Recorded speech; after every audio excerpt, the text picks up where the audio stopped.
नमस्कार, मेरा नाम विरोध कुमार, आप सभी का स्वागत है हमारे इस यूट्यूब चैनल पे। आज की इस वीडियो में हम आपको रेलवे ग्रुप डी के 17/8/2022 को पेपर हुआ जो पहले शिफ्ट का था उसका हम सॉल्यूशन बता रहे हैं। ये दूसरा वीडियो है जिसमें 50 के बाद 51 से हम प्रश्नों को शुरुआत करेंगे।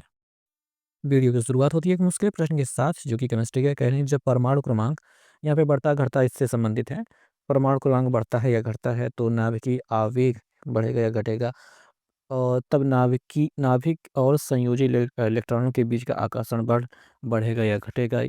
इसलिए लिथियम से एफ से क्या होता है फ्लोरीन तक परमाणु त्रिज्या। Oh my God! ये भाई साहब सच में मुश्किल क्वेश्चन है, मुझे ये नहीं आता। फिलहाल मैं आपको इसका आंसर देखकर ये बता देता हूँ कि जब परमाणु क्रमांक बढ़ता है तब नाभिकीय आवेश भी बढ़ता है और तब नाभिक और संयोजी इलेक्ट्रॉनों के बीच का आकर्षण बल बढ़ता है और लिथियम से फ्लोरीन तक की जो परमाणु त्रिज्या है वो घटती है। ठीक, अगले प्रश्न पे हम चलेंगे। प्रश्न काफ़ी आसान प्रश्न हो जाता है। कह रहा है कि त्रिभुज एबीसी में कोण ए दिया गया है, कोण बी दिया गया है और बहिष्कोण ए का मान ज्ञात करना है। तो मैं आपको बता देता हूँ, जैसे मान लीजिए एक त्रिभुज ये बन गया है। मैं यहाँ पे ए को बना रहा हूँ, बी यहाँ बना रहा हूँ, सी यहाँ बना रहा हूँ। ए पर यहाँ पे 40 अंश का कोण हो गया, बी पर यहाँ पे 70 हो गया और हमको बहिष्कोण ए के बारे में बताना है, इस वाले कोण के बारे में बताना है। तो मैं आपको बता देता हूँ कि ये दोनों एक सीधी रेखा पर स्थित होता है जिनका योगफल 180 अंश, ऑब्वियस सी बात है। 180 में जब 40 को घटा देंगे तो 140 मिल जाएगा, बहुत सिंपल सा ये आंसर हो जाएगा। इसमें 70 का कोई यूज़ नहीं है, ठीक? तो 70 का यहाँ पे यूज़ नहीं है, 140 हमको आसानी से मिल गया। हालाँकि हम इसका यूज़ कर सकते हैं और भी कोण निकालने के लिए कर सकते हैं, लेकिन अभी जो हमको चाहिए था वो हमको मिल चुका है। चलते हैं अगले प्रश्न पे। फिज़िक्स का ये क्वेश्चन है, कह रहे हैं एक धुएँ से भरे कमरे में प्रवेश करने पर प्रकाश की एक बारीक किरण इसमें से किसके कारण दिखाई देती है? जब अंधेरे कमरे में प्रकाश प्रकाश की एक बारीक किरण आती है तो वो रास्ता जगमगाता हुआ सा आपको दिखाई देता है, तो वो क्यों दिखाई देता है? तो वो होता है प्रकाश के प्रकीर्णन की वजह से। प्रकाश का प्रकीर्णन ये इस घटना का उत्तरदायी है। ओके, तो चलते हैं अगले प्रश्न पे। अगला वाला जो प्रश्न है इसमें कहा जा रहा है कि पत्ती की अनुप्रस्थ काट के निम्नांकित चित्र का अध्ययन करें और बताएं कि इनमें से कौन सा विकल्प इसके सही अक्षरांकन को दर्शाता है। जैसे हमको यहाँ पर मैं आपको दिखा देता हूँ। यहाँ पे आप देख सकते हैं इस वाले हिस्से को ए कहा जा रहा है, इस वाले हिस्से को बी कहा जा रहा है। यहाँ पे ये जो छोटा हिस्सा दिखाई दे रहा है इसे सी कहा जा रहा है। ये जो खाली जगह है इसको डी कहा जा रहा है और ये कोशिका के अंदर जो छोटा सा एक हिस्सा दिखाई दे रहा है उसे ई कहा जा रहा है। तो इनका जो एग्जैक्टली नाम क्या है वो क्या है? देखेंगे भैया, ये जो ऊपरी वाला हिस्सा है इसे ऊपरी अधिचर्म कहा जाता है। ये जो बी वाला हिस्सा है इसे निचली बाह्य त्वचा कहा जाएगा और ये जो सी जो छोटा-सा एक कोशिका जैसा दिखाई दे रहा था उसे रक्षक कोशिका कहा जाएगा, ठीक? रक्षक कोशिका। और जो बीच में डी जिसको खाली जगह दिखाई दे रहा था वो वायु अवकाश है और यहाँ पे जो ई जिस एक छोटे से हिस्से को दिखा रहा था कोशिका के उसे हरित लवक कहा जाएगा, ठीक? ये हरित लवक होता है। ओके, चलते हैं। अगला प्रश्न गणित का एक आसान सा प्रश्न है। इसमें कहा गया है कि एक वस्तु का क्रय मूल्य 2,500 रुपये है और विक्रय मूल्य 2,375 रुपये है। प्रतिशत हानि ज्ञात कीजिए, तो हमें नुकसान ज्ञात करना है। तो बिठा लेते हैं, देख लेते हैं कितने रुपए का नुकसान हुआ है। 10 में से 5 गया 5 और यहाँ बचेगा 9 में से 7 गया 2, यहाँ पे बचेगा 4 में से 3 गया 1, 2 में से 2 गया खत्म। 125 रुपये का नुकसान हो रहा है। 2,500 रुपये को नीचे रखेंगे, ऊपर गुणा कर देंगे 100 से। ये 2 ज़ीरो कट जाएगा और 25 पंजे 125 होता है, तो 5% का नुकसान हो रहा है। तीसरा वाला विकल्प बहुत आसानी से हमें मिल जा रहा है। कोई टेंशन नहीं, बहुत आसान। अगले प्रश्न की बात कर लेते हैं। इसमें कह रहे हैं कि एक शब्द दिया गया है, इसमें आगे और पीछे दोनों दिशाओं में ऐसे कितने अक्षर युग्म हैं। युग्म मतलब अक्षरों के जोड़ जिनके बीच शब्द में उतने ही अक्षर है जितने उनके बीच अंग्रेजी वर्णमाला क्रम में होते हैं। तो आपके पास ये जो शब्द है, मैं इसको एक बार फिर से लिख देता हूँ। DAUGHTER daughter. अब इसमें हमें मिलान करना है। देखेंगे डी के बाद EFG, देखिए जी मिल चुका है, एक मिल गया। जी के बाद एच, डी से एच भी वही सेम दूरी पर है। HIJK खत्म, यह नहीं है। ए के बाद BCDEFG नहीं मिल पाया। UVWX नहीं होगा। जी के बाद एच मिल गया तुरंत, एक और बन गया। HIJK नहीं होगा। टी के बाद TUV नहीं हो रहा। अब उल्टा देखना शुरू करेंगे। आर के बाद ST, आर के बाद देखिए टी मिल गया तो एक और मिल गया TUV। टी के बाद UV, आगे तो छोटे हैं कोई मतलब नहीं। ई के बाद EFGH आई जे नहीं हो रहा, टी के बाद टी यू भी नहीं हो रहा, एच आई जे के नहीं हो रहा, जी एच नहीं हो रहा, अब आगे नहीं हो पाएगा, पॉसिबल नहीं है। तो हमको एक टोटल 4 ऐसे अक्षर समूह मिल गए, अक्षर युग में मिल गए हैं जिनके बीच उतने ही शब्द मतलब अक्षर में उतने ही शब्द में उतने ही अक्षर हैं जितने कि अंग्रेजी वर्णमाला में होते हैं। हम तो ऐसे ही कैलकुलेट करते हैं, हालांकि आप अपना एक विशेष तरीका यूज़ कर सकते हैं जो भी आपके पास हो। ठीक है, तो आप चाहे तो इसमें गिनतियाँ देख सकते हैं, जो भी देखना चाहें देख सकते हैं। ठीक, अगले वाले प्रश्न की बात कर लेते हैं। कह रहे हैं कि क्रम में व्यवस्थित 11 संख्याओं का औसत 41 है। मान लीजिए यहाँ पर पूरे 11 संख्याएं हैं जिनका औसत 41 है। 11 गुणते अगर 41 कर देंगे तो हमें मिल जाएगा, 11 से गुणा करने पर 4 और एक ऐसे रखिए, 4 1 5 बीच में रख दीजिए। ये हो जाएगा इनका गुणनफल, ये उनका योगफल हो जाएगा। अब ठीक है, योगफल पहली 5 संख्याओं का औसत 18 है। शुरू में जो 5 हैं उनका औसत है 18, 18 पंचे 90, इनका योगफल हो गया। अंतिम 5, अंतिम जो 5 है उनका योगफल है 64। तो 5 का औसत है 64, 5 चौको 20, 5 अंक 30 2 32, इतना बड़ी अच्छी बात नहीं है, 32 सही से देखो। ठीक है, अब कह रहे हैं छठी संख्या ज्ञात कीजिए। जो बीच में एक संख्या अब छूट जा रही है उसको ज्ञात करना है। तो इसके लिए बहुत आसान तरीका है, हमें इन दोनों को जोड़ देना है और 5 से 41 में से 51 में से घटा देना है। तो हम जोड़ने का प्रयास करते हैं इन दोनों को, तो हमें 0 मिलता है, 9 तो 11, 410 मिल जा रहा है। और 451 में जब 410 को घटाया जाएगा तो हमें 1, 5 में से 1 गया 4, 41 मिल जाएगा, जो कि दिखाई दे रहा है आपको। तो आसान है, कोई बड़ी बात तो है नहीं इसमें। अगला प्रश्न है, भारत सरकार द्वारा किस वर्ष राजीव गांधी खेल रत्न पुरस्कार का नाम बदलकर मेजर ध्यानचंद खेल रत्न पुरस्कार रख दिया गया था?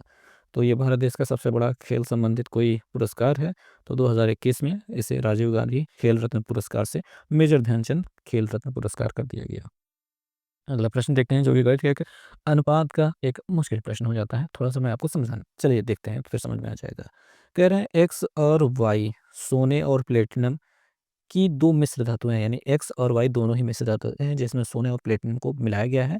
इन धातुओं में क्रमशः 5:2 और 5:7 के अनुपात में ये मिला करके तैयार हुई हैं। ठीक, यदि हम इन मिश्र धातुओं की समान मात्राओं को पिघलाकर तीसरी धातु जेड, एक तीसरी धातु जेड बना दें, तो जेड में सोने की मात्रा और प्लेटिनम की मात्रा का अनुपात क्या होगा? ठीक है, तो भाई बात ये है कि पहली बात तो इनमें 2 धातुएँ हैं, दोनों धातुओं में अनुपात आपको पता है। मान ये एक्स है, इसमें 5:2 है, वाई है, इसमें 5:7 है, ये अनुपात है। और कह रहे हैं कि इनकी समान मात्राओं को भी मिलाना है, यानी मान लीजिए ये 1 किलो है तो ये भी 1 किलो ही लेना है। पर हम 1 किलो लेकर के यहाँ पे फँस जाएँगे, अनुपात में हमारा मुश्किल हो जाएगा। तो हम ऐसा करते हैं कि जैसे ये एक्स वाले का क्या है, 5 2 7 हो रहा है, तो हम मान लेते हैं 7 किलोग्राम ये भी है और 7 किलोग्राम ये भी है, क्योंकि समान मात्रा लेनी है तो आप चेंज नहीं कर सकते। अच्छा, 7 किलोग्राम लेने से ये हो जाएगा, इसमें सोना 5 किलोग्राम बड़ी आसानी से निकल आएगा और इसमें 2 किलोग्राम प्लेटिनम बड़े आसानी से निकल आएगा, इस वजह से हमने इसको साफ लिया। अब यहाँ पे भी अगर हम सोना निकालने का प्रयास करेंगे तो यहाँ पे देखेंगे, पहले बात तो 7 5 12 हो रहा है इनका अनुपाती योग। तो 7 किलोग्राम का जो वज़न है कुल में, उसमें हम 12 जो अनुपाती योग मिला है 12 से भाग करेंगे और सोना निकालना है तो 5 से गुणा कर देंगे। ठीक? यही तरीका होता है। और अगर प्लेटिनम निकालना है तो जो उनका 7 किलोग्राम वज़न है उसमें 12 से भाग किया और गुणा कर देंगे उसके प्लेटिनम वाले 7 से। ठीक है, इतना समझ में आ गया। अब हम जब इसको मिला देते हैं, एक नया धातु बना लेते हैं, एक नया मिश्रित धातु ज़ेड बना लेते हैं, तब इसमें क्या हो जाएगा, इनका वज़न का अनुपात निकालना है। तो हम यहाँ पे सोना और ये सोना जोड़ने वाले हैं। फिलहाल ये 5 सते 35 हो जा रहा है। ठीक है, हम जोड़ेंगे, यहाँ पे जोड़ने का प्रयास करते हैं। देखिए, अगर इनको जोड़ेंगे तो यार भाई एलसीएम तो बराबर यहाँ पे, मैंने 12 ऐसे डायरेक्ट क्यों लिख दिया, ऐसे नहीं लिखना। 12 पंजे 60 में 5 सत्ते 35 जोड़ना पड़ेगा, ऐसे जुड़ करके होगा। ठीक है, 12 पंजे 60 हो जाएगा प्लस 5 सत्ते 35 हो जाएगा बटे 12, और यही 12 दुनिया इसमें गुणा कर देंगे 24 हो जाएगा और 7 सत्ते 49 बटे 12। ये हम इनका वज़न निकाल रहे हैं जिनका एक रेशियो निकल जाएगा। नीचे वाले 12 अपने आराम से कट जाएँगे, ऊपर वाले जोड़ देते हैं। ये देखिए 5 और 6 3 9 हो जाएगा और अनुपात है, इनको जोड़ देते हैं, 9 4 13, 3 यहाँ से लगेगा 4 1, 4 2 6 1 7 73, 95 अनुपात 73 आपको दिखाई दे रहा है तीसरे विकल्प के रूप में। ठीक? यहाँ पे आपको मैं बता देता हूँ, जैसे 7 किलो वज़न जो लिया है, आप इसमें कोई भी वज़न ले सकते हैं, कोई ज़रूरी नहीं है कि 7 किलो ही लो। आप 7, 5, 12 किलो भी ले सकते हो, ये इस वाले के, और कुछ भी ले सकते हो। लेकिन आपका अनुपात तो यही आएगा, क्योंकि आखिरकार जो कटना होगा कट जाएगा, लेकिन अनुपात में अंत में यही आएगा, ठीक है। तो ये हमने आपको इस तरीके से इस प्रश्न का उत्तर बताया है। खैर, चलते हैं अगले प्रश्न में। अगला प्रश्न है कि श्वसन की इसमें से किस अभिक्रिया में ऑक्सीजन की आवश्यकता होती है? तो पायरुवेट को कार्बन डाइऑक्साइड H2O यानी पानी और ऊर्जा के रूपांतरण में ऑक्सीजन की आवश्यकता होती है भैया। तो यहाँ पे पहला वाला विकल्प अपना सही जवाब है। अगले वाले प्रश्न की बात कर लेते हैं, जो कि मैथ का काफ़ी अच्छा और महंगा क्वेश्चन है। कह रहे हैं 2 मीटर भुजा वाले घनाकार टंकी। देखो भैया, 2 मीटर भुजा है, मीटर बहुत बड़ी इकाई होती है, इतना बड़ी टंकी है जिसमें 3.5 सेंटीमीटर त्रिज्या वाला व्यास का एक इनलेट लगा हुआ है, यानी पाइप लगा हुआ है। यदि पानी के प्रवाह की दर 2 मीटर प्रति सेकंड है, ठीक है, तो इसमें जो त्रिज्या सेंटीमीटर में दी गई, इसको मीटर में रख के हम यूज़ करेंगे तभी काम हो पाएगा, ठीक है। तो इसके द्वारा टंकी को भरने में कितना समय लगेगा लगभग?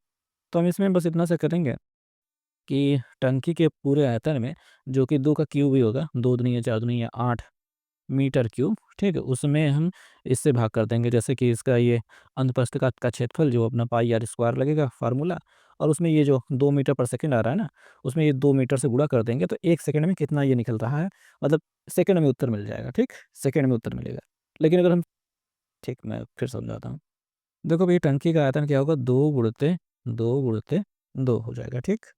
अब इसमें हमने कहा कि हमको क्षेत्रफल, पहले अनुप्रस्थ काट का क्षेत्रफल क्या हो जाएगा इसके, तो पहले हम त्रिज्या को हम देखते हैं, त्रिज्या को हम बदल देते हैं मीटर में।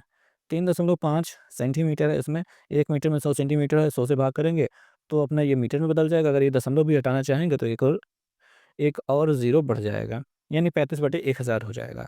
और अगर हम इसको काटना चाहें तो 5 सत्ते 35, 5 200, 7/200 अगर हम डायरेक्ट लिखना चाहें तो ज़्यादा अच्छा रहेगा, ठीक?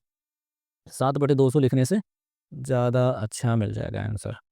तो हमने देखो यहाँ पे पाई आर स्क्वायर रखना है, अनुप्रस्थ काट का मतलब पाइप के अनुप्रस्थ काट का जो क्षेत्रफल है। तो पाई का मान 22/7 रख दिया, गुणित 7/200, पाई आर स्क्वायर होता है, तो 7/200 2 बार लिखा जाएगा स्क्वायर की वजह से। अच्छा जी, इतना हो गया। अच्छा, एक चीज़ और गुणा कर देंगे, ये जो अपनी स्पीड आ रही है ना 2 मीटर प्रति सेकंड वाली, इसी वाले 2 से गुणा कर देंगे तो हमको नीचे जो मिल जाएगा एक आयतन प्राप्त हो जाएगा। ठीक है? 1 सेकंड में कितना आयतन पानी गिर रहा है टंकी में। अगर इसको हम भाग करेंगे, हल करेंगे तो हमें सेकंड में उत्तर मिलेगा, क्योंकि यहाँ पे सेकंड था इस वजह से। तो ये सेकंड में उत्तर मिलेगा। अगर हम चूँकि देखेंगे इसमें विकल्प में सब में मिनट और घंटे दिखाई दे रहा है, तो अगर हम इसमें 60 से और भाग कर देते हैं, ठीक? क्योंकि सेकंड में 60 से भाग कर देंगे तो ये मिनट में डायरेक्ट उत्तर मिलेगा। तो हमने पूरा ये सेटअप बिठा लिया है, बस आपको उसको काटना है। अच्छा, ये सारी चीज़ें आपको दिमाग में अगर सही से बैठ पाती हैं तो अच्छी बात है, नहीं बैठ पाती है तो आई एम सॉरी बाबू, क्या किया जाए? ठीक है, चलो काटते हैं। ये देखो ऐसे 2 कट जाएँगे, ये देखो 11 दूनी 22 हो जाएगी, यहाँ पे 11 हो जाएगा। और एक काम करते हैं, जैसे ये 0 से ये ऐसे कट जाएगा, 2 से ऐसे काट देते हैं, ये 2 तो कट चुका है, यहाँ पे 3 मिल जाएगा। अच्छा, एक 7 से एक 7 को भी काट देते हैं। अब हमारे पास ऊपर तो कुछ बचा नहीं, 1 बचा है, बस ये बचा है 20 गुणित 200, ये 0 कट चुका है। ये 20 गुणित 200 ऊपर चला जाएगा, ठीक है? 2 दूनी 4, यानी कि 4 के बाद 3 ठो 0, 4000 आ जाएगा, और नीचे वाला गुणा, ये 7 त्रिक 21 और गुणित 11 है भई। 11 से गुणा करते हो तो 2, 3, 1, 223 मिल जाएगा। इस 4000 को 200 सॉरी 31 से भाग करना होगा और हमारा उत्तर मिल जाएगा बस। समझ में आ रही बात? मैंने कुछ ज़्यादा ही शॉर्टकट कर दिया। जगह कम है और कॉम्पिटिशन एग्ज़ाम के लिए समझाना था, तो उस हिसाब से मैंने इसको आपको समझाने का प्रयास किया है। चलते हैं। देखिए, ये 200 है, 200 का दुगुना 400 ज़्यादा ही हो जाएगा, तो हम एक बार ले जाएँगे। 231 प्राप्त हो जाएगा, यहाँ पे बचेगा 9, यहाँ पे बचेगा 9 में से 3 गेंद 6, यहाँ बचेगा 1, 0, 1 उतर आएगा। अब कितना बार जाएगा? 2 अट्ठे, देखो ऐसा देखते हैं, 2 अट्ठे 16, ऐसा मैं देखता हूँ हमेशा। लेकिन 16 रखने पर 8 बार गुणा करने पर उधर 30 से बहुत ज़्यादा चला जाएगा। तो मेरे ख्याल 8 ना जाकर के 7 बार जाएगा, ठीक है? 7 एकम 7, 7 त्रिक 21 से जाएगा 2, 7 दूनी 14, 2 16, तो मेरे ख्याल से मैंने वह काफ़ी नज़दीक वाला। तो 17 दशमलव कुछ जाएगा, तो हमको देखिए विकल्प में केवल एक विकल्प ऐसा मिल रहा है जो 17 दशमलव समथिंग मिनट दे रहा है, ठीक है? तो हमने ऑलरेडी मिनट में बदल चुक दिया था सेकंड को 60 से भाग करके, तो इस वजह से हमारा ये एकदम नज़दीक पहुँच गए हैं, और ये अपना तीसरा वाला विकल्प भी उत्तर हो जाएगा, और अब आगे दशमलव लगा के भाग करने की आवश्यकता नहीं है। इतना हमारा उत्तर है। और अगर कोई और विकल्प देता जिसमें 17 दशमलव, जैसे ये वाला 17.2 मिनट दे देता, तो अपन भाग करते हैं और आगे भी, पर अभी तो अपना मिल गया यही, तो बस इतने में ही उत्तर हो गया। आगे चलते हैं। चलिए अगला वाला प्रश्न देखते हैं, जिसमें कहा गया कि पेरियर नदी इनमें से किस भारतीय राज्य में बहती है? तो केरल राज्य में पेरियर नदी बहती है। तो अगले वाले प्रश्न की बात कर लेते हैं। इसमें कह रहे हैं भैया निम्नलिखित में से कौन सा संबंध ओम के नियम को ओम से लाकर सही गणितीय रूप है भाई निरूपण करता है? तो भाई आपको याद रखना है, V बराबर आई आर। V वोल्टेज होता है, आई धारा होती है, आर प्रतिरोध होता है। और ये इस पे आधारित बहुत सारे सवाल भी आते रहते हैं। तो V बराबर आई आर को तो कम से कम आपको याद रखना है, बाकी सब इसमें जो है सब गलत है।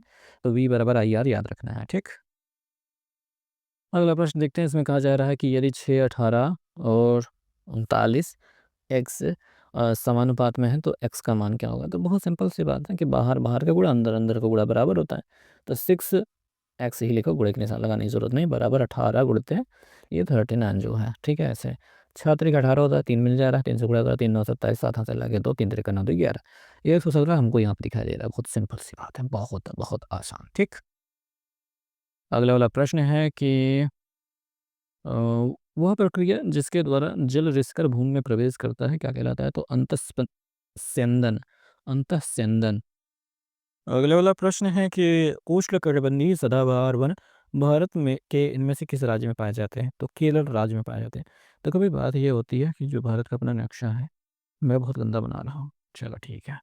देखो भाई, बात ये होती है कि केरल यहाँ नीचे पाया जाता है, और इसके और नीचे की ओर से भूमध्य रेखा जाती है। तो भूमध्य रेखा जहाँ जाती है तो वहाँ पहले उष्णकटिबंधीय सदाबहार वन पाए ही जाएंगे, ठीक है।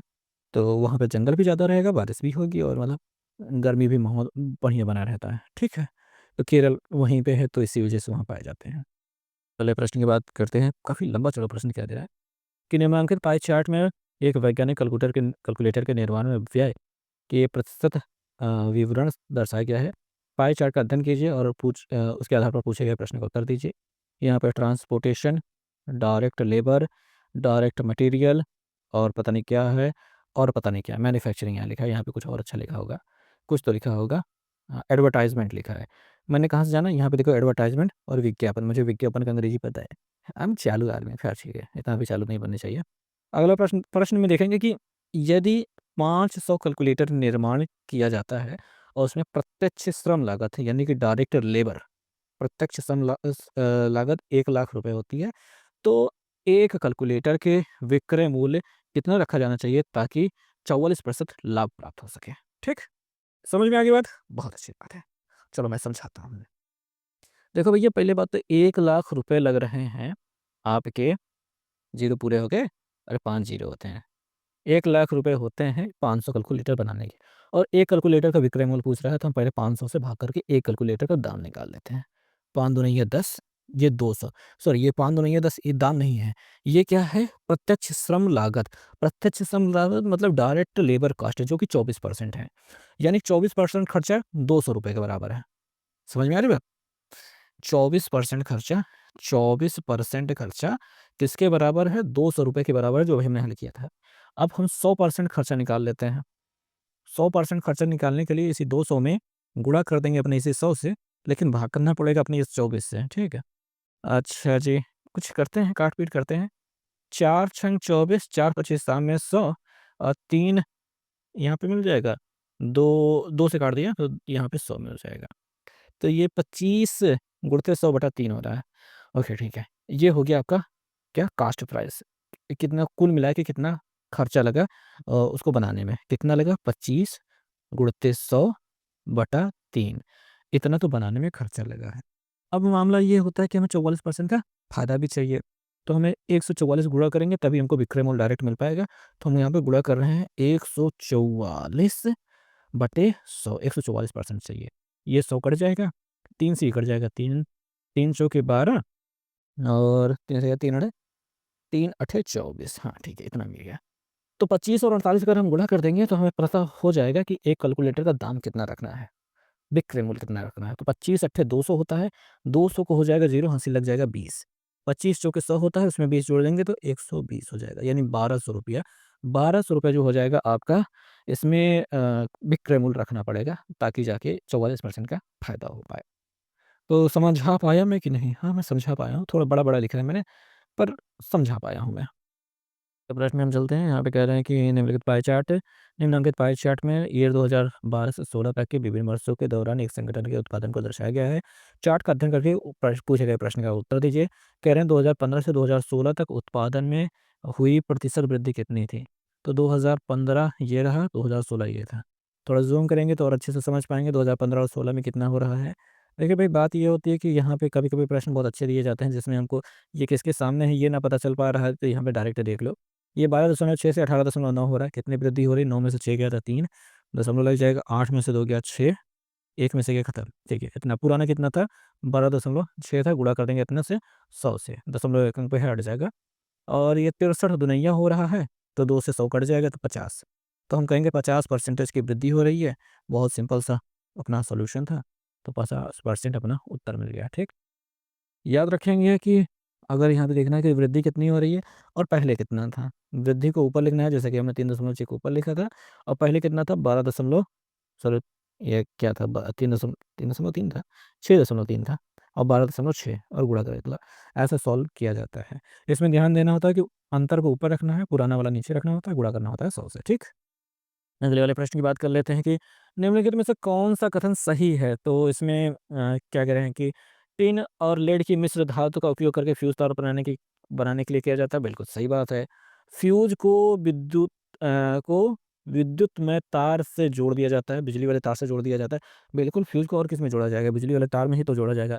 फ्यूज बनाने के लिए चयनित पदार्थ का गलनांक उच्च होना चाहिए? नहीं, गलनांक उच्च नहीं होना चाहिए, क्योंकि अगर गलनांक उच्च रहेगा तो जल्दी पिघलेगा नहीं। क्योंकि हम फ्यूज़ इसलिए लगाते हैं ताकि वो, अगर वोल्टेज ज़्यादा हो, मतलब इलेक्ट्रिसिटी ज़्यादा हो रहा है, शॉर्ट सर्किट हो रही है, कुछ भी बिजली अगर ज़्यादा हो रही है, तो वो जल्दी से गर्म हो जाए और गर्म होने के बाद पिघल भी जाए, ताकि कनेक्शन टूट जाए बिजली आने का और हमारे उपकरण बच जाएँ। इस वजह से 2 चाहिए, तो यानी पहला और दूसरा दोनों सही है, तीसरे वाले ऑप्शन पे हम लगा देंगे उत्तर। अगले वाले प्रश्न की बात कर लेते हैं, जो कि मैथ का प्रश्न है। इसमें कह रहे हैं 2 संख्याओं का योगफल दिया गया है 430 है। उनका मासा आपका ये 43 दिया गया है, तो इनमें से कौन सी संख्या सही, मतलब युग्म है उस संख्याओं का। तो भाई बात ये है कि इसमें जो भी विकल्प दिए होंगे उन सभी का जो योगफल होगा वो 430 ही दिया होगा। आम तौर पे एकदम सामान्य सी बात है, ये कभी ऐसा हमने हमेशा यही चेक किया है। अब बस हमें यहीं पे मासा चेक कर लेना है कि हमारा 43 मासा होना चाहिए। 43 मासा होने से ये मतलब है कि 43 से कट जाने वाली गिनती होनी चाहिए। ठीक है, 43 यहाँ पे देखेंगे भैया, एकदम 43 नहीं है, क्या होता है? 2 तिहाई 6, 2 चौके 8 होता है, 12 कहाँ से होता है? हाँ, ठीक है। 3 बार ले जाएँगे तो क्या होगा? 3 तिरका 9, 3 चौके 12, और 4 बार ले जाएँगे तो क्या होगा? 4 तिहाई 12, 4 चौके 16, 5 बार ले जाएँगे तो क्या हो जाएगा? 5 तिहाई 15, 5 चौके 20, 1 21। इतना तक काफ़ी है कि अच्छा 300 तक की गिनती दिखाई दे रही है, तो वहाँ तक भी ले चलते हैं। 6 बार ले जाते हैं, 6 त्रिक 18, 6 चौक 24, 1 25। अभी इतने में चेक कर लेते हैं, चेक कर लिया जाए। या फिर ये पता नहीं कटती है कि नहीं 43 से यार, एक बार 7 से देख लेते हैं। 7 एकम 7 त्रिक 21, 7 से लगे 2, 7 चौक 28, 28 दूनी 30, 301। ठीक है, 43 फिर जोड़ देंगे, ये 8 बार में हो जाएगा। ठीक है, 344 ऐसा मिल जाएगा। हमने पहाड़ा क्यों लिख रहा है? पागल हैं, खाली-खाली बैठे रहते हैं ना। अब जैसे कि यहाँ पे देखेंगे पहले वाले विकल्प में 215, 215 दोनों सेम टू सेम मिल रहा है। हालाँकि जोड़ने पर 400 30 हो रहा है, लेकिन उसका एचसीएफ आपका ये 43 नहीं होगा, क्योंकि इसका एचसीएफ 215 ही हो जाएगा। ठीक? तो ये मामला ही खत्म हो जाता है। दूसरे वाले की बात कर लेते हैं। 86 है और ये कितने बार जा रहा है? 8 बार वाले में जा रहा है। 8 और 2 का भी वे काट जाएगा, तो ये 43 एलसीएम ना होगा, 43 को दूना 86 हो जाएगा। तो ये वाला भी विकल्प में अपना सही जवाब नहीं रहेगा। क्योंकि ये 8 बार और 2 बार, 8 और 2 का भी तो मासा निकल जाएगा 2 ना, तो वो भी शाहबाज संख्याएँ बचनी चाहिए जो काटने के बाद। जैसे अभी यहाँ पे 172 ये देखते हैं, तो देखो 172 अपने पहाड़न तो कहीं आया ही नहीं था। तो 172 जैसा है कि 172 43 से कटा ही नहीं, तो मासा होने की संभावना ही खत्म हो जाती है।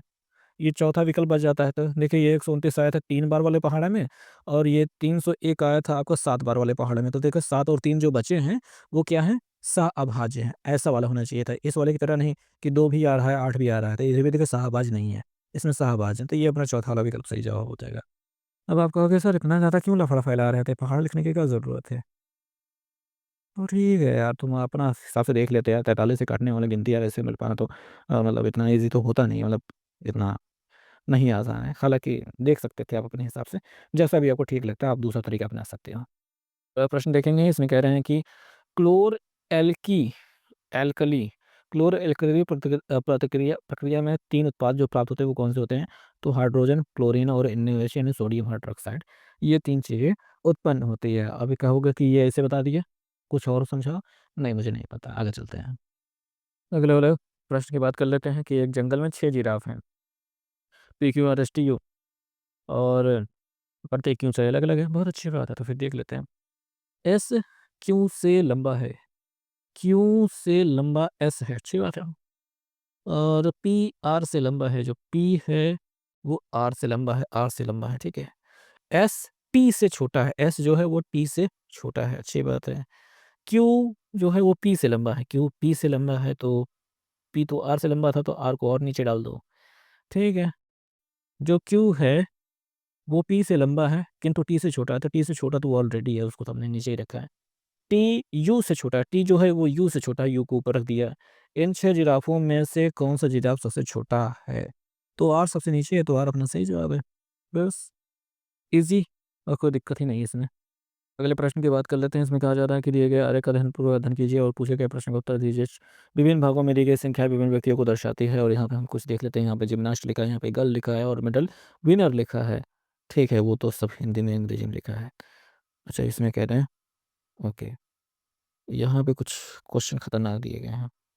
कह रहे हैं उपरोक्त आरेख के आधार पर निम्नलिखित में से कौन सा सही है? पहला है, उन लड़कियों की संख्या जो ना तो जिम्नास्ट और ना ही पदक विजेता है, 23 है।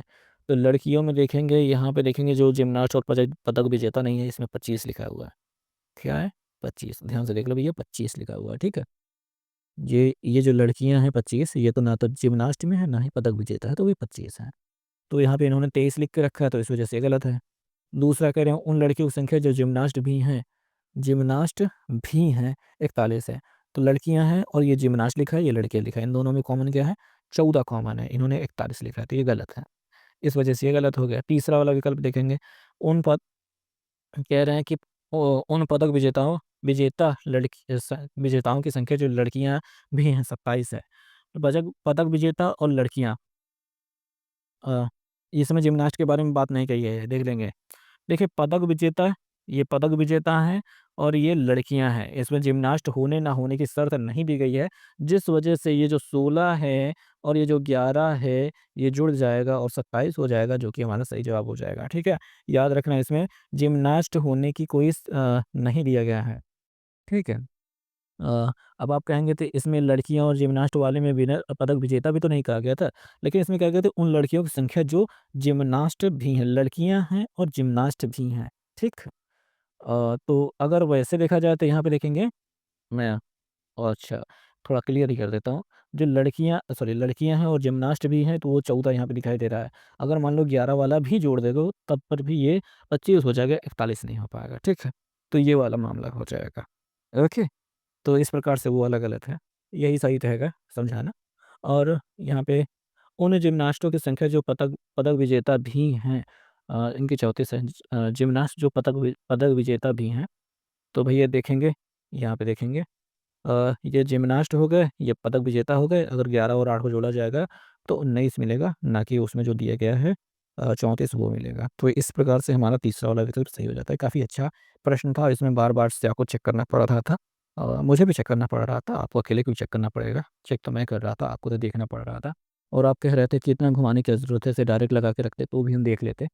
तो आप देख सकते हो अपना अपने हिसाब से क्वेश्चन को, वीडियो को पॉज़ करके क्वेश्चन को पढ़ लो, अपना मिलान कर लो, ठीक है? अगर अगले प्रश्न की बात कर लेते हैं कि भई इसमें कहा गया है कि क्रमागत सजातीय 2 क्रमागत सजातीय श्रेणियों के सदस्यों के बीच आणविक द्रव्यमान का अंतर कितना होता है? देखो भैया, 2 सजातीय श्रेणी, जैसे सजातीय श्रेणी क्या होता है? एल्केन, एल्कीन, एल्काइन, ये सभी सजातीय श्रेणी हो गई, ठीक है। अब उनके 2 क्या कहते हैं, सदस्यों के बीच का जो जो अंतर होता है, पहले तो मीथेन ले लेते हैं, जैसे CH4 हो गया, तो C2H6 होता है, मीथेन के बाद एथेन होता है। अगर इनके अंदर अंतर की बात कर लेंगे तो 1 कार्बन और 2 हाइड्रोजन का अंतर होता है, यानी CH2 का अंतर होता है।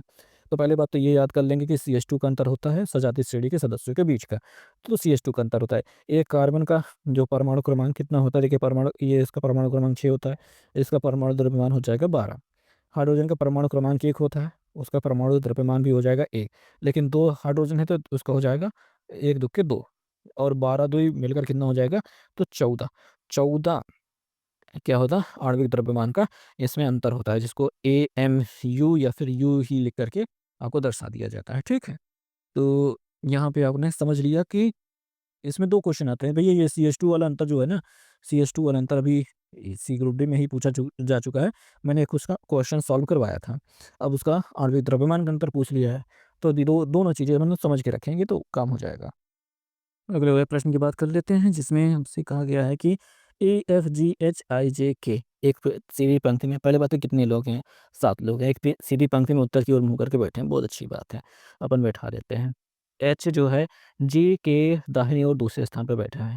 H जो बैठा है वो G के दाहिनी ओर, अच्छा मैंने गलत जगह बैठा दिया H को, पहले यहाँ पे G को बैठाते हैं, H के दाहिनी ओर पहला, दूसरे स्थान पर H बैठा है। ठीक है, अब F और K एक दूसरे के ठीक बगल में बैठे हैं। ठीक है, F और K, अरे नहीं, K एक दूसरे के ठीक बगल में बैठे हैं, हम उसको बाद में देख लेंगे। अब कह रहे हैं EF और E दोनों I के ठीक बगल में बैठे हैं, तो I के ठीक बगल में बैठे हैं F और E, ऐसे बैठे होंगे मैं, हो सकता है, या फिर अगर K यहाँ बैठा हो, F यहाँ बैठा हो, तो I और E ऐसे बैठे हो सकते हैं। हम दोनों स्थितियाँ देखेंगे, फिलहाल आगे चलते हैं। H और E एक दूसरे के ठीक बगल में बैठे हैं। H और E ठीक बगल में बैठे हैं, मतलब ये वाली स्थिति रखो भाई। E को यहाँ बिठाओ, I को बिठाओ, F को बिठाओ और K को बिठाओ। बैठ गए हैं? तो इसमें देखो 1, 2, 3, 4, 5, 6, 7, जो बच जाता है उसको J को इसमें डाल दो। डाल दिया हमने।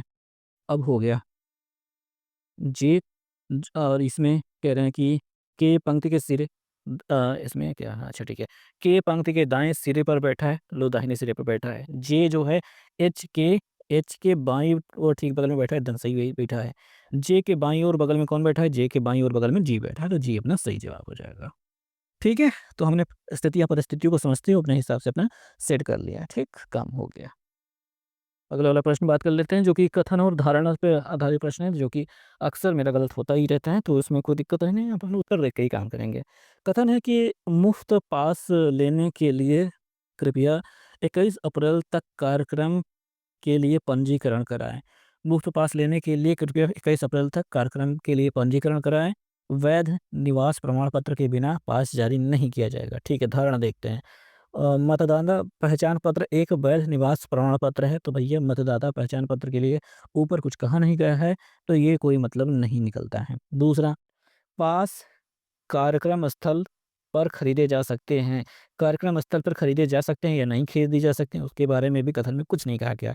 इस वजह से ना तो धारणा 1 ना ही धारणा 2 निहित है। ठीक है, जो ऊपर दिया गया है उसी जानकारी को सत्य इसमें कहा जाता है। कथन में दी गई जानकारी को सत्य मानते हुए विचार करें। ठीक, और बताई गई धारणा, ठीक है, वो तो हो गया। समझ में आ गया? जो इसमें कहा गया उसी पर ध्यान दें, बाकी और किसी से ध्यान ना दें। ऐसा मैं मान के चलता हूँ, लेकिन कभी कई बार ये लोग मानने लग जाते हैं, मतलब थोड़ा-सा अलग सा क्वेश्चन आ जाता है और मैं फँस जाता हूँ। खैर आगे चलते हैं। अगले प्रश्न की बात कर लेते हैं, जो कह रहे हैं उस संख्या का चयन कीजिए जो श्रेणी में प्रश्न चिन्ह के स्थान पर आएगी। इसमें हमको क्या दिखाई दे रहा है? इसमें हमको पहले दिखाई दे रहा है कि 1 जुड़ रहा है, हमको लग रहा है 1 जुड़ रहा है, ठीक है बात है। इसमें क्या जुड़ रहा है? 10, 8, 18, 8 जुड़ रहा है, ठीक है। इसमें क्या जुड़ रहा है? तो घटा कर देख लेते हैं। 15 में से 8 गए तो कितना होता है? तो 15 में से 8 गए तो 7, और 3 में से 1 गया तो 2, 27 मिलता है। अब हमको ये 1 का घन, 2 का घन, 3 का घन और आगे 4 का घन, 4 चौक 16, चौके 64 दिखाई दे रहा है। 9 में से 5 गेंद 4 और 10 में से 4 गेंद 6, सही है। फिर आगे 5 का घन, 5 पचम 25, 125 जुड़ता हुआ दिखाई देगा। तो 9, 5, 14, 4 हाथ से लगे 1, 2, 1, 3, 1, 1, 2, 234, 234 अपना सही जवाब हो जाएगा। तो काफ़ी आसान प्रश्न था। अगले प्रश्न की बात कर लेते हैं। इसमें कहा गया है कि 5 मित्र ASDFG एक ही कैलेंडर वर्ष के क्रमागत महीनों में एक उच्च संस्थान में प्रवेश लिया। ए ने मई में प्रवेश लिया है। ठीक है, ठीक है। देख लेते हैं, बीच को में हम मई रखते हैं। मई में ए को घुसा देते हैं। डी ने एफ और एस के बीच में प्रवेश लिया है। डी जो है भैया एफ और एस के बीच में प्रवेश लिया, अच्छी बात है। जबकि जी ने ए के ठीक 1 महीने बाद प्रवेश लिया है। ठीक 1 महीने बाद जी ने ठीक 1 महीने बाद, तो ए के तुरंत बाद हम जी को रख देते हैं, ठीक? एफ प्रवेश प्रवेश लेने वाले अंतिम दिन गया था। एफ प्रवेश लेने वाले अंतिम दिन गया था, तो एफ को यहाँ ऊपर ना रख कर के नीचे रखो और एस को ऊपर रख दो। अंतिम दिन एफ गया था तो सबसे नीचे एफ रहेगा, उसके ऊपर डी रहेगा, उसके ऊपर एस रहेगा। और 5 मित्र थे तो पाँचों मित्रों को हमने इसमें सेट कर दिया है। अब कह रहे हैं डी ने किस महीने में प्रवेश लिया था? तो मई के बाद आता है जून, फिर जुलाई, फिर आता है अगस्त। डी ने अगस्त में एडमिशन लिया था, तो अगस्त में अपना सही जवाब हो जाएगा, ठीक? बहुत अच्छा प्रश्न है। अगला वाला प्रश्न देखते हैं, जिसमें हमको दिखाई दे रहा है कि 2,000 रुपए की राशि को 8.25% की वार्षिक दर से 7 फरवरी से 2022 से 20 अप्रैल 2022 की अवधि के लिए साधारण ब्याज पर दिया जाता है। भाई अच्छी बात है। तो हमको यहाँ पे साधारण ब्याज याद करना है। देखो भाई ये बात है, पहले बात है 7 फरवरी से 20 अप्रैल के बीच में कितना दिन बीत चुके हैं, हमको पहले दिनों की गणना करनी है। देखिए फरवरी 2022 में रहेगी 28 का, 28 में 7 घटा देंगे, बचेगा 21 दिन। और उसमें जोड़ देंगे फरवरी के बाद आता है मार्च, जो कि रहेगा 31 दिन का। मार्च के बाद अप्रैल आता है, अप्रैल में देखिए 20 तारीख तक का हिसाब कर रहे हैं, तो हम इसमें 20 जोड़ देंगे, करेंगे सबको जोड़ेंगे तो आपको 72 मिल जाएगा। आप जोड़ के देख लीजिएगा। 72 दिनों का हिसाब किताब हो गया। अब चलिए साधारण ब्याज निकालने की प्रक्रिया में हम जुट जाते हैं। मूल राशि के 2,000 रुपये को हम लिख लेते हैं, ब्याज की दर 8.25 है वो हम लिख लेते हैं, ठीक है? बहुत अच्छे से लिखते हैं, तो 2-5 लिख लेते हैं, गुणते अपना जो अपना क्या कह जाते हैं दिन है 72 दिन, वो नीचे लिख लेते हैं। और इसमें देखो 365 से भाग करना पड़ेगा। ये 365 की जगह 356 क्यों लिख रहा हूँ मैं? 365 से भाग करने का तभी ये साल में बदलेगा, ये बदलने का ये तरीका होता है भैया। और अपना एक 100 नीचे रह जाएगा, ठीक है? अब ऐसा कर लेते हैं कि यहाँ पे ये जो 2 जीरो हैं, इससे हम ये दशमलव हटा देते हैं और ये 20 पंचे 100 कर लेते हैं। 5 से इसको काट लेते हैं, तो मिल जाएगा 5 एकम 5 और बचेगा 3, 5 छंग 30, 5 पचम 25, 165 मिल जाएगा। फिर 5 से कट जाएगा, 5 तिहाई 15, 5 तिहाई 15, यहाँ पे मिल जाएगा 5, 5 सतह 35, 5 तिहाई 15।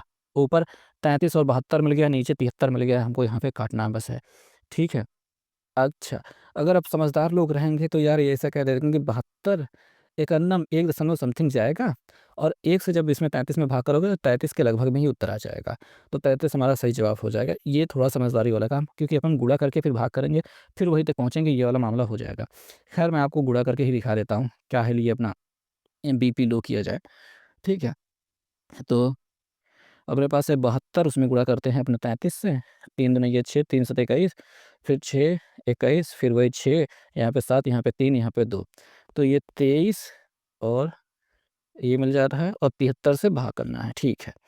3 सत 21, अरे यार 7 नहीं, अरे 3 से नहीं, 7 से भाग करना है, 7 त्रिक 21, ठीक है? 3 बार जाएगा, 3 त्रिक 9, 3 सते, अरे यहाँ पे कहाँ जा रहे हैं? 3 त्रिक 9 यहाँ पे जाएगा, 3 सते 21 यहाँ पे जाएगा। हासिल ले लेंगे 17, 17 में से 9 गेंद तो भाई बचेगा 8, यहाँ पे 2 में से गया 1, कट गया 6। अब कितनी बार जाएगा ये? लगभग 2 बार जाएगा, 32.5 2 ऐसे कुछ आता है। अगर हम इसको मान लेते हैं 3 बार ही चला जाएगा, 33 आ जाएगा, तो 33 अपना सही जवाब हो जाएगा, ठीक है? ये ऐसे 2 बार जाता है, ठीक है? 2 बार जाएगा, लेकिन विकल्पों में देखेंगे तो 32 कहीं नहीं दिखाई दे रहा और 31 तो हो ही नहीं पाएगा, 1 बार तो जाना है इसने, एक भाई 2 बार से ज़्यादा ही 2 बार जाएगा और फिर 32.5 कुछ आएगा।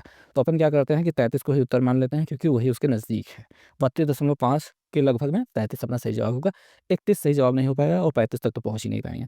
इस प्रकार से इस प्रश्न का उत्तर देना है, जिसमें ये मुश्किल हालात यही है कि हमको गुणा भाग से बचना है, ठीक? गुणा भाग से कितना हो सके उतना कम बचे, मतलब उतना बच सके और उत्तर देने का प्रयास करें, ठीक? समझ में आ गई बात? आगे चलते हैं। चलो अगला वाला प्रश्न में कहा जा रहा है कि अक्षर श्रृंखला दी गई है। उपरोक्त श्रृंखला में ऐसे कितने स्वर हैं जिनके ठीक पहले एक व्यंजन आ रहा है और ठीक बाद में भी एक व्यंजन है? तो पहले हमें स्वरों को खोजना है, उसके आस-पास व्यंजन है कि नहीं वो देखना है। जैसे यहाँ पे देखो हमको आई दिखाई दे रहा है, उसके आगे और पीछे दोनों व्यंजन हैं, तो हमारे पास एक काउंटिंग हो गई। दूसरा हमारे पास ए दिखाई दे रहा है, जिसके पहले आर और बाद में वाई है, तो एक और काउंटिंग काउंटिंग हो गई। अब देखो ई को हम नहीं ले सकते, क्योंकि उसके बाद में एक स्वर दिखाई दे रहा है यू, और यू को भी नहीं ले सकते, उसके पहले एक स्वर दिखाई दे रहा है ई। यहाँ पे देखेंगे एक आई दिखाई दे रहा है, जिसके पहले जी और आर था, तो इसमें एक काउंटिंग हो गई। ओ को नहीं ले सकते, बाद में ए है, ए को नहीं ले सकते, पहले ओ है। अब यहाँ पे एक यू दिखाई दे रहा है, जो दोनों को आगे पीछे बी है, तो यहाँ पे एक काउंटिंग हो गई और उसके बाद कोई स्वर बचा ही नहीं है। तो टोटल 4 लोग हैं, तो 4 अपना सही जवाब हो जाएगा, ठीक है? बढ़िया बात। अगले वाले प्रश्न की बात कर लेते हैं। कह रहे हैं कि उस विकल्प का चयन कीजिए जो 5वीं संख्या से वही संबंध रखता है, मतलब यही संबंध हमको खोजना है बस, उसमें ज़्यादा विचार करने की ज़रूरत नहीं है। अब देखो भैया 10 से 55 हो रहा है, 12 से 65 हो रहा है, 18 से क्या होगा? तो हमको लग रहा है 10 पचे 55, 10 में गुणा किया जा रहा है, 10 पचे 50 होता है, उसमें 5 जोड़ देंगे तो 55 हो जाएगा, ठीक है। 10 पचे 55 नहीं होता है। ऐसे ही 12 में 5 से गुणा करेंगे तो 12 पंचे 60 हो जाएगा, उसमें 5 जोड़ देंगे तो हमको मिल जाएगा 65, जो कि हमको दिखाई दे रहा है, ठीक है। ऐसे ही 18 में हम गुणा कर देंगे, 5 से गुणा करेंगे तो 18 पंचे 90 हो जाएगा, जिसमें हम 5 जोड़ देंगे तो हमको 95 प्राप्त हो जाएगा, जो कि हमको तीसरे विकल्प के रूप में दिखाई दे रहा है। तो इस प्रकार इस प्रश्न का एकदम आसान सा ये प्रश्न दिया गया और जिसका आसानी से हमने उत्तर भी प्राप्त कर लिया। अगला प्रश्न है कि चलो लोकू, चलो लोकू, ये उत्सव किस राज्य में मनाया जाता है? तो अरुणाचल प्रदेश में यह उत्सव मनाया जाता है। अगले प्रश्न की बात कर लेते हैं, कह रहे हैं कि 20 महिलाएँ कार्य को 15 दिन में पूरा कर सकती हैं, 16 पुरुष उसी कार्य को 15 दिन में पूरा कर सकते हैं, तो 1 पुरुष और 1 महिला के कार्य कुशलता का अनुपात क्या होगा? तो ये भाई देखेंगे कि 20 महिलाएँ हैं, 15 दिन में निपटा रही हैं काम को, 16 16 पुरुष हैं, है जी? पुरुष, पुरुष मतलब मैन, जो 15 दिन में काम को निपटा रहे हैं, तो हम काटेंगे, 15 से 15 कट जाएगा पूरी तरीके से। 4 चौके 16, 4 पंचे 20, ठीक है। तो यहाँ पे मैन अनुपाते वुमेन निकाल लेंगे, मैन अनुपाते वुमेन निकाल लेंगे, यहाँ पे मैन वाला ऐसे रहेगा, डब्लू नीचे आ जाएगा, बराबर यहाँ पे 5 ऊपर है, 4 इसके नीचे चला जाएगा। तो मैन का 5 वुमेन का 4 हो जाएगा, 5:4। देखिए, एक पुरुष और एक महिला की बात की जा रही थी, 5:4 हो जाएगा अपना इस प्रश्न का जवाब, ठीक है। बस अगला प्रश्न फिर से एक अक्षर संख्या प्रतीक श्रृंखला से है, कह रहे हैं ऐसे प्रतीकों की कुल संख्या ज्ञात कीजिए जिनके ठीक पहले एक संख्या और बाद में एक अक्षर है। हमको प्रतीक खोजना है जिनके पहले एक संख्या हो, बाद में एक अक्षर हो। प्रतीक तो हमारा देखिए परसेंटेज है, लेकिन पहले संख्या नहीं है, ठीक है। अब देखिए यहाँ पे एक जोड़ा बन तो रहा है, एक प्रतीक है जिसके आगे पहले एक संख्या और बाद में एक अक्षर आ जा रहा है। और प्रतीक तो अपना ये डॉलर भी है, लेकिन उसके पहले एक संख्या नहीं है। प्रतीक यहाँ पे बराबर भी है, लेकिन पहले संख्या नहीं है, ठीक है। प्रतीक अपना एट द रेट है, इसके पहले संख्या नहीं है। यहाँ पे ये एंड दिया है, इसके भी पहले संख्या नहीं है। यहाँ पे ये छोटे या बड़े होने के निशान है, इसके भी पहले एक संख्या नहीं है। यहाँ पे एंड दिया है, इसके पहले भी एक संख्या नहीं है। और यहाँ पे देखिए ये एक्सक्लेमेटरी मार्क दिया है, इसके पहले भी एक संख्या नहीं है। तो हमें केवल एक मिल पाया है, जिस वजह से हमने एक को जवाब के रूप में ले लिया है। अगले प्रश्न की बात कर लेते हैं, कह रहे हैं कि निम्नलिखित अपघटन अपक्रिया में पी क्यू आर एस की पहचान लिखिए, मतलब गिनतियाँ दिखाई दे रही है, पी क्यू आर एस, इसकी हमको संख्या बतानी है। देखेंगे भैया, देखेंगे यहाँ पे आयरन अपना 2 है, तो यहाँ पे हमको ज़बरदस्ती 2 लगाना ही पड़ेगा, ठीक है, ताकि आयरन बैलेंस्ड हो जाए। अगर आयरन 2 हो गया है, ठीक है, तो यहाँ पे 1 लगाना पड़ेगा, ताकि 2 एकम 2 आयरन आयरन अपना कंप्लीट बराबर रहें, ठीक है। फिर एस में आ जाते हैं, यहाँ पे सल्फर अपना 2 हो चुका है, ठीक। और यहाँ पे हमको क्या लगाना पड़ेगा, सल्फ़र 2 नहीं लगाना पड़ेगा, एक सल्फ़र यहाँ पे भी है, तो 2-2 सल्फ़र है। अगर यहाँ पे कोई गिनती लगा देंगे तो ये बढ़ जाएगा सल्फ़र, तो यहाँ पे भी 1 रखना पड़ेगा, यहाँ पे भी 1 रखना पड़ेगा, ताकि सल्फ़र 2 इधर भी सल्फ़र 2। तो यहाँ पे पहला वाला विकल्प सही है, 2-1-1 जैसा कि हमने लिख कर के आपको दिखाया है। तो इस प्रकार से इस प्रश्न का उत्तर देंगे, आपको इसमें संतुलन करने का दिया जा रहा है, संतुलित कर दीजिए और आपको उत्तर मिल जाएगा। तो अगला वाला प्रश्न ये इसमें कहा जा रहा है कि निम्नलिखित असंतुलित समीकरण द्वारा निर्दिष्ट किए गए प्रकाश संश्लेषण प्रक्रिया में क्रमशः कितने जल और कार्बन डाइऑक्साइड के अणु होते हैं? तो भैया देखो, जल और कार्बन डाइऑक्साइड के 6 और जल के 6 और 6 और 12 ऐसा करके होता है, ठीक है। तो इसमें 6-6 वाला जो है वो वाला सही जवाब है। देखिए 6-12 या 6-6 करके समीकरण को लिखा जाता है, ठीक। तो इस इधर वाले दोनों 6-6 या फिर 6-12 होते हैं। तो यहाँ पे तीसरा वाला विकल्प अपना सही जवाब है। बाकी अपना समीकरण होता है एक लंबा सा, उसको याद कर सकते हैं। बाकी तो आप संतुलित करने चाहें, इस पे संतुलित करने वाला भी काम कर सकते हैं। खैर हम आगे चलते हैं। अगला वाला प्रश्न है कि 1930 में नमक उत्पादन पर ब्रिटिश एकाधिकार के खिलाफ कौन-सा एक अहिंसक विरोध किया गया था? तो दांडी यात्रा की गई थी गांधी जी द्वारा, जिन्होंने नमक बना कर के नमक का एकाधिकार, भई देखो मोनोपोली जब होती है किसी भी चीज़ पर तो बहुत खतरनाक होता है, उसको अपने दाम पे ही बेचते हैं। तो इसलिए कई कंपनियाँ होनी चाहिए किसी एक चीज़, जैसे अपना जियो एक टाइम पे बहुत ज़्यादा क्या कहते हैं चल रहा था, बाकी सब दबी जा रही थी। तो अगर किसी की मोनोपोली रहेगी तो भाई वो क्या है कि मार्केट को अपने हिसाब से ही चलाएगा, फिर चाहे वो अच्छा हो या फिर बुरा हो। शुरू-शुरू में वो अच्छा बन गया है, फिर बाद में बुरा हो जाए, तो ऐसा वाला मामला हो जाता है। खैर, चलते हैं अगले प्रश्न पे। अगला प्रश्न है कि प्रथम पंचवर्षीय योजना का शुभारंभ के समय योजना आयोग का अध्यक्ष इनमें से कौन-सा था? तो पंडित जवाहरलाल नेहरू थे, योजना आयोग के अध्यक्ष। अगले वाले प्रश्न की बात कर लेते हैं। इसमें कह रहे हैं जॉन ने एक लैपटॉप उसके अंकित मूल्य पर 25% छूट पे खरीदा लैपटॉप को। उसने लैपटॉप को खरीदने के लिए ₹28,473 का भुगतान किया, तो उसका अंकित मूल्य क्या था? देखो अंकित मूल्य ₹100 था, 100% था, 25% का अगर उसको छूट दी गई तो 75% पे वो खरीदा है। तो ऐसे कह सकते हैं कि 75% या 75% बराबर आपका 28,473 है भैया। 100% आपसे पूछ रहा है, यानी अंकित मूल्य क्या है? तो ये 28,473 में अपना इसी 100 से गुणा हो जाएगा और इसी वाले 75 से भाग हो जाएगा, ठीक है। और मेरे ख्याल से इसमें 3 से काट देते हैं, 25 3 75, तो ये 25 मिल जाएगा। 3 से कट जाएगा, 3 से कट 3 24 3 9 27, बचेगा 1। 3 3 चौके 12, बचेगा 2, और 3 9 27, 3 1 3, 25 चौके 100 कर देते हैं, 4 से गुणा करा दें, 4 1 4, 4 9 7, 4 8 बत्तीस, 4 9 4 9 36, 4 9 36 का 86 लगे 3, और 4 चौक 16, 16 3 19, 80 लगे 4 9 4 9 36 1 37। तो ऐसा करके आपको ये दिखाई दे रहा है, तो ये हो जाएगा आपका सही जवाब। ठीक है। हालांकि अगर पीछे के 2 अंक मिल जा रहे थे 64, उसको देख करके ही उत्तर दे सकते थे, क्योंकि 64 बाकियों में नहीं दिखाई दे रहा है, तो ऐसा भी करके अपना उत्तर दिया जा सकता है। तो मेरे ख्याल से हमने काफ़ी अच्छा प्रश्न का उत्तर दिया है। आगे चलते हैं।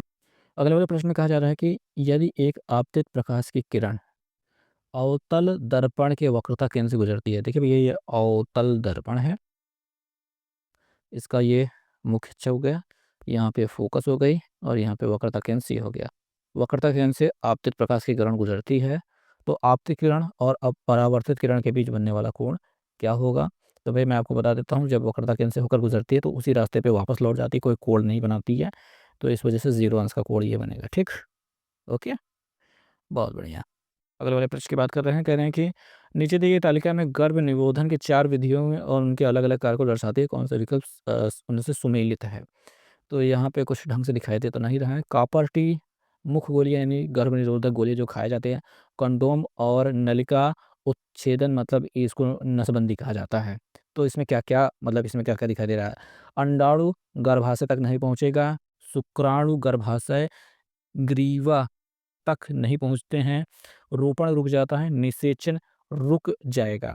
तो कॉपर टी से निषेचन रुक जाएगा, मुखगोलियों से रोपण रुक जाएगा, कंडोम से शुक्राणु गर्भाशय ग्रीवा तक नहीं पहुँचेंगे, और ये नसबंदी से अंडाणु गर्भाशय तक नहीं पहुँचेगा। तो यहाँ पे ऐसा मामला होता है, तो ये अपना चौथा वाला विकल्प अपना सही जवाब है। ठीक है, आप इसको मिला लीजिएगा।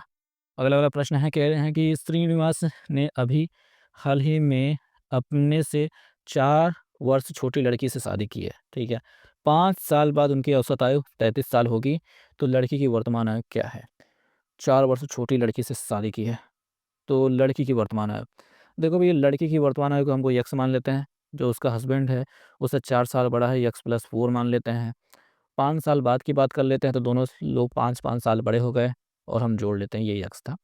तो इनका औसत कितना हो जाता है? 33। हम 2 से भाग करेंगे तो ये 33 के बराबर हो जाएगा, या फिर हम इसको गुणा करा देते हैं, 33 दूनी 66 हो जाता है, ये दोनों यक्स जुड़ करके 2 यक्स हो जाते हैं।